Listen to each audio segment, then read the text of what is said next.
welcome to this wonderful panel that talks about entrepreneurs' textbook learnings, innovative learnings to all of us today. Yes. Okay, we are ready, and we are very lucky because so many companies today fail. So many companies fail, but there are others that are alive, right? That survive and success, right? So today we will learn from 3 speakers here and myself about why our companies succeed, why, what we have lived, which are the decisions that we have taken, which are the pivoting that we needed to do at some point. Okay? So we are going to talk about navigating in uncertainty and all the mistakes that we have had. So you're very lucky because you learn about a lot of mistakes that we have done without doing and going through all of them, okay? So here we are. Well, I will introduce you the 3 speakers here. One is Alfonso Ruiz de Ojeda from Digital Ecosystems. Another is Nicole from The Good Goal, and Abraham from Correcto. Big applause to them! Thank you. ¿Qué tal? Gracias. Qué bueno, thank you. Here we are. Thank you. Take a seat. Super. And for sure, if anyone needs to do an answer related to what we're talking about, just raise your hand. I'll be paying attention to all of you in case you need us, okay? Okay, let's start. Maybe to talk about your own company and why did you start your own company? Nicole, go for it. I go for it? Okay. Well, hello everybody. I know there are a lot of speeches out there, so first of all, thanks for being here. And I cannot start any other way but explaining what actually brought me to be an entrepreneur. And it was thanks to our university degree that it's called Leadership, Entrepreneurship, and International Innovation, which is a complete new degree based on project development and team learning experience. And this is the culture that we kind of grow with, to test, to try, to develop projects, and to really don't be afraid of being an entrepreneur. And it was right in the middle of the pandemic, in second year of my university degree, that I joined an online hackathon in the middle of the pandemic during the lockdown. And it was about how to create social and digital solutions to problems that we were facing in that moment and that we were going to face after the pandemic. And that's where I met my other 2 founders, Nerea, which is over there, and Nadia. And apparently, we didn't have anything in common apart from really having the purpose of making the world a better place. So that was the real reason why we started The Good Goal, to really create a more sustainable world in terms of environment.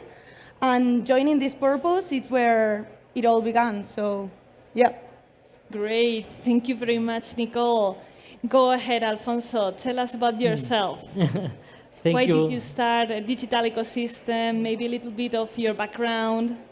Thank you very much, Anna, for being here. And also, thank you and congratulations for the organizers, because this is a wonderful summit that I'm sure it will be very helpful for all of us, even for me. I'm going to be, I am ready to learn about this new and young talent that they are doing the best.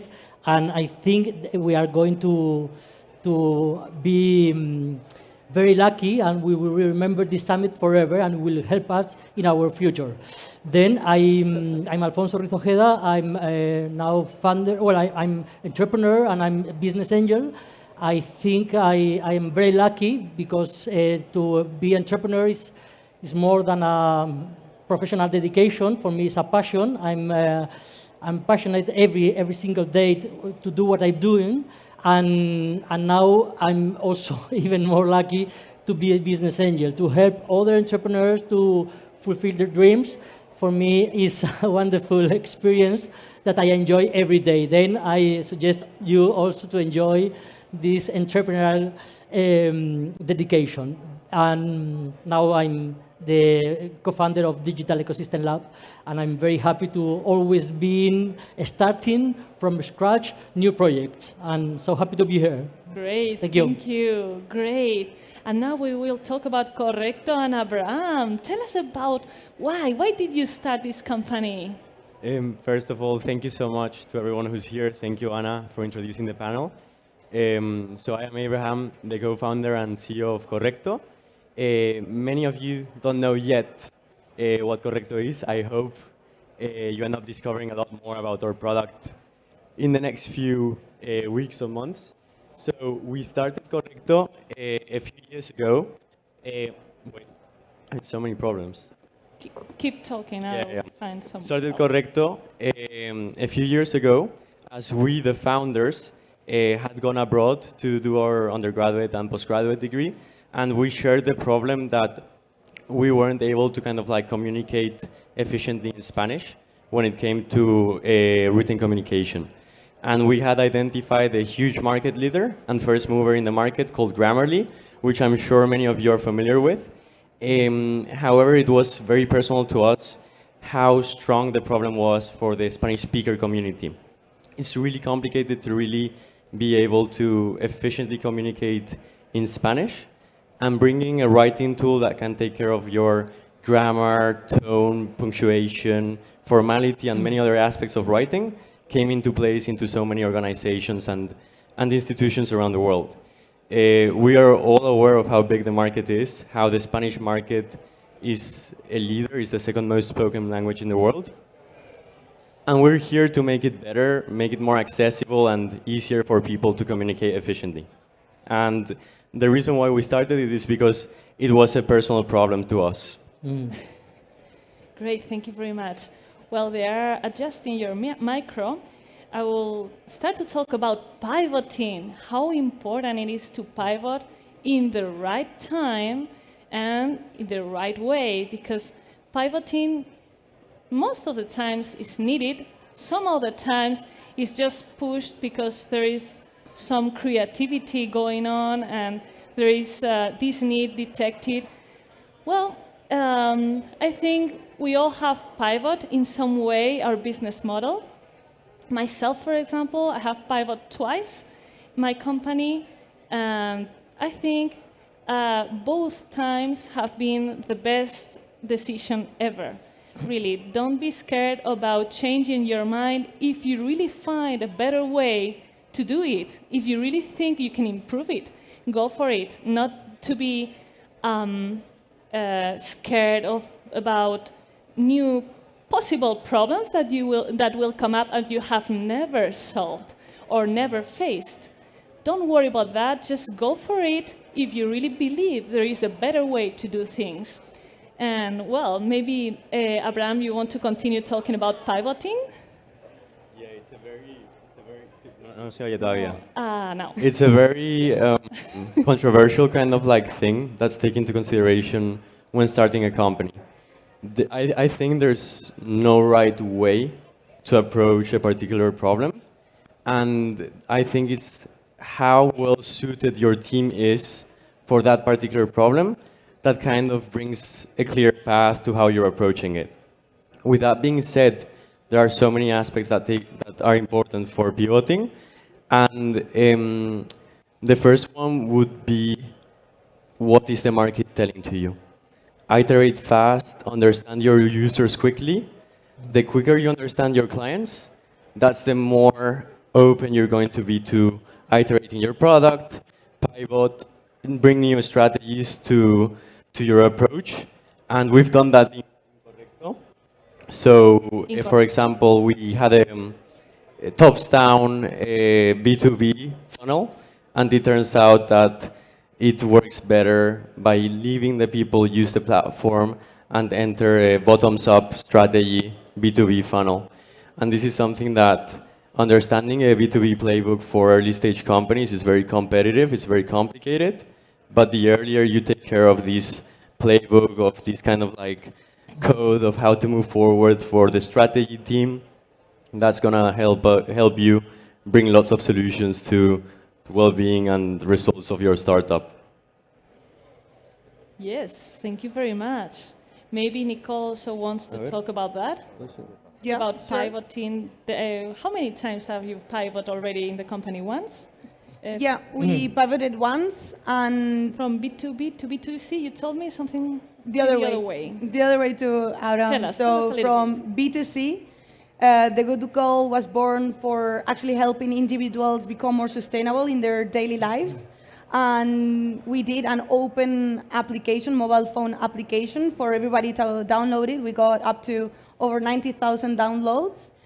And the reason why we pivoted is because we identified that there was also a chance of helping the people, but inside the companies. So focusing more on the employees. And in that case, they are willing to pay. Individually, still, the consciousness of society brings us that we are not willing to pay yet, but it doesn't happen the same in the companies, and that's why we pivoted.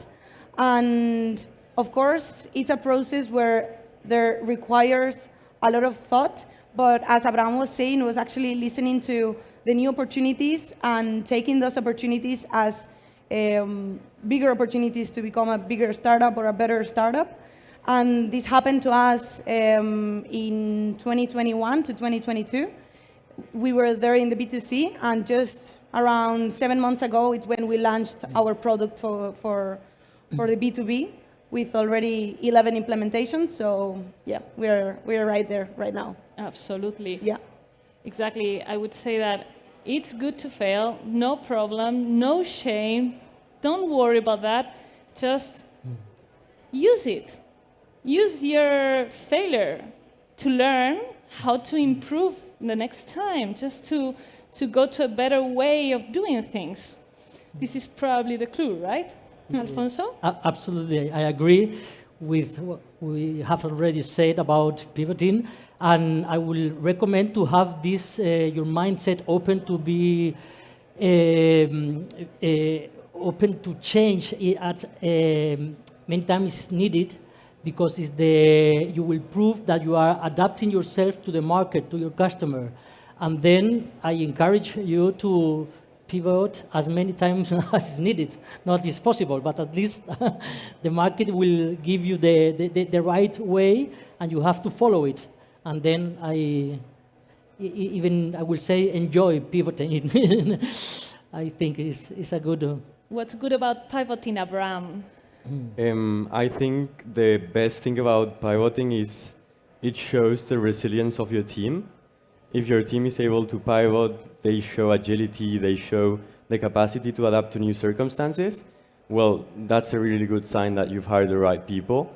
And I believe, besides to that, the satisfaction it brings when you've had to kind of like shift your strategy, and it turns out to be the better path for the company. Yes. And related to pivoting, I think this is very related to big decisions we have to take, because pivot is not free, you know, it's just very, very difficult to do sometimes, because you have to take very big decisions. Maybe, Alfonso, you want to talk about big decisions you have taken and the results, the tangible, the intangible results also that those decisions bring after that to your company and to yourself. Okay, be an entrepreneur is like to be always taking decisions every single day, every single moment. And every decision is very important because it's going to have consequences. Then I really recommend to be brave when you think that you have to take a decision, to go ahead and enjoy what you have decided, and try to be focused to accomplish all your decisions. And yes, I also encourage to be always open to do new things, and to, for example, in my case, my decision not are only in my own startup, but also I'm taking always decision which are going to be the next startups in which I'm going to invest. Then these are also a very important decision, as you can realize, no? But I'm very happy to do it, and then you get used to take decision, and each day you are more used to do it, and you enjoy. At least I do. I can feel the pressure you have had in each big decision you have taken. Yes. In each company you're investing, like, oh my Yes. God, is this the right one? Yes. Yes. Let's go for it, yeah. Nicole, go ahead. Maybe some big decisions that you have taken? Yeah. Okay, I have to be honest. I was not gonna share these, but because we are in a confidence spot, I will. So there was this time where the good goal was closing the financial round, like our first round. And in order for the company not to die, and in order to keep all of our employees, we had to be around 6 months freezing the salaries of the founders. And of course, the big decision here was to actually have the courage to make this sacrifice for the company, which is related to one of our biggest learnings, right? Like, how much are we willing to sacrifice in order for the company to keep alive 1 month longer, 2 months longer, 3 months longer? Like, this is an open question and a reflective question for everybody. How much are you willing to sacrifice for your startup, right? And well, this was for us a big decision that we had to take for the good of the company. So yeah. Yeah, I know what you're talking about. Right. This sometimes happened to me as well, yes. Abraham, maybe you want to bring in some other decisions that you had taken, learnings that you have taken out from it? Yeah, I think for us at Correcto, that big decision is yet to be taken. I think we're very early in our journey to be a successful company, and I think the more you advance as a company, the decisions get tougher and tougher. With that being said, from at least my personal experience, you take big decisions every day. Every single day you have to take a decision or two that are going to have an impact in the company in the next few months. And when I think the piece of advice or my perspective on this is to don't take big decisions alone. And for that, it's really important to bring your partners into the room, be able to be completely honest, transparent about each other's opinions, and being able to share insights for the well-being of the company is probably the best way to do it.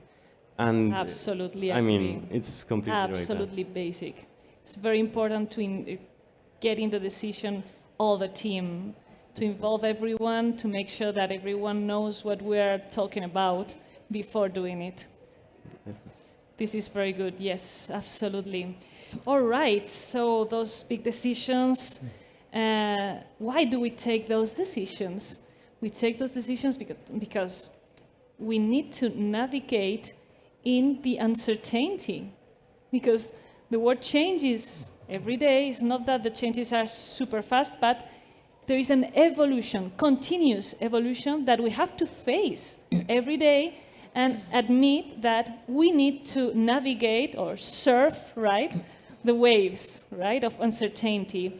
So tell us about how do you navigate uncertainty? Whoever wants. I think I can take this one. I think doubling down on the first point I mentioned is kind of like, it's really difficult to navigate through uncertainty when you're by yourself. And just doubling down on my previous answer, the more people who are on the boat with you are going to help you navigate uncertainty very successfully. But with that being said, is being able to always have people outside of your company that are constantly providing you with feedback on your journey, on your company, on the decisions you're taking. Because sometimes when you're in a box, it's really easy to be like, wait, there's uncertainty in this box. and then you actually need to like get out of the box and understand, do people think the same way about the current situation of the company? And in many cases, when you're in closed spaces with decision makers that kind of follow the same culture as you, it's worth looking outside and getting a second or third opinion on what's the real situation of the company and how you can challenge this uncertainty and essentially win the battle. I can add something? Nicole? Yeah. Sure. I was going to relate a lot to what Abraham said with the way we communicate our uncertain moments with others and the importance of sharing them with the people that are surrounding you, starting by your family, your friends, your business partners, whoever, and not only by sharing them, but also thinking how we are sharing in them. Are we sharing our uncertain moments as negative fears, negative opportunities, or as positive opportunities and a way of, or a chance of making ourselves better? So in this scenario where we don't know what's coming next, or we don't know what we're gonna be, where we're gonna be tomorrow, it's the way you communicate to others. We have to communicate it in a positive way so that others are empathizing with that uncertain path that you're about to take in that same positive way. And that's something that has personally helped me a lot. Okay, I don't know what's gonna be there tomorrow, but we are here today, and tomorrow it will be all right as well. And even if it's not so an ideal scenario, it is still okay, you know. So yeah, I mean, for me, being positive, it's one of my key pieces of advice for everyone. And even when we are challenged challenged to face the uncertainty, we have to be with a positive mindset at least. So You know what I do when I have to take a decisions, taking in account uncertainty, I start to draw all the situations that can come up out of this situation. I start like, okay, this can happen, this also, and also this. If this happen, we can do still this, and then reconduct this to this one, and start to really face the problem in a natural way, like there's no other possibility out of what I've drawn. So let's see it in a moderate, there is a moderate risk when you really evaluate all the possibilities that could happen from after taking a decision. I absolutely agree also with you. And I would say also that uncertainty is going to be always there. Always. It's a day-to-day scenario for every entrepreneur, but also for your competitors. Then don't worry, this is for everyone. Right, exactly. And as soon as you get used to it and you enjoy it, you will solve in a better way the uncertainty, and you will win, and you will have the success, because it's going to be always there. Then get used to it and enjoy it. Exactly. There is a great way to enjoy it, actually. Yes, of course, Yes. because in uncertainty you will see the opportunities. Yeah. Many, plenty. And this way also you can boost your creativity, right? You can really foster your creativity in the company, in your team. It's really, to have an open mind is very important. Don't you think so? How do you foster your creativity, Abraham? That's a really good question. I think in order to be able to be creative, there are 2 points that are super important. The first one of all is be informed. If you are not informed about the capabilities that the technology you offer have, you are going to be unable to be creative. So I think in particular for our industry, which is the AI industry, being very close to the news, to new innovations, companies, partners, etc., it's really important, and that's what's going to open our eyes to what other people are doing, how we can improve certain processes. And then second of all is hire for innovation. So you want to be creative, you want to bring the best people on board. At my company, we're very fortunate of the people we have on board. We always challenge them on new ideas. We always try to brainstorm how to explode new potential opportunities for the company. And hiring has a huge impact on the creativity a company can accomplish. It kind of depends on the mindset. And moving into the mindset, now that I'm introducing this topic, it's fostering an open-minded environment in your company. It's very complicated to innovate if management, for example, or the founders of a company are very hard-headed with their ideas. They don't like to hear new opinions and they think they're always right. Successful startups that essentially innovate, bring new products to market, are those that the founders of a company are not always going to bring the ideas to the table. It's going to be a new employee, it's going to be the product person that you've hired, it's going to be the AI person that you've hired. So as founders, maybe some of you are trying to start your own companies, you're already involved in them. Just be more open-minded of who's around you and really listen to them, because it will have an effect on your company. And for them to feel like you're counting on their opinions is going to have an A+ effect on the company as well. Totally positive effect. Absolutely agree. Nicole, maybe you want to tell us how do you foster creativity in The Good Goal? Well, with a gamified logic, trust me, it just continues. So we all the time have to be thinking about new functionalities to promote and elevate the engagement.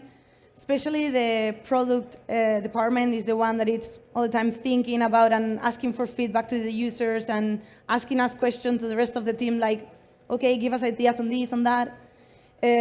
Also by making brainstormings all together, it doesn't matter if it's just product or development or marketing or sales, everybody can contribute with new ideas, and new ideas come from another idea, and this other idea came from unifying two ideas from different people. So it's a matter of really creating this space for brainstorming and creating this confidence space for everybody to feel comfortable to share their own ideas and not be afraid to do so, and so that they don't feel judged for having any crazy idea, you know?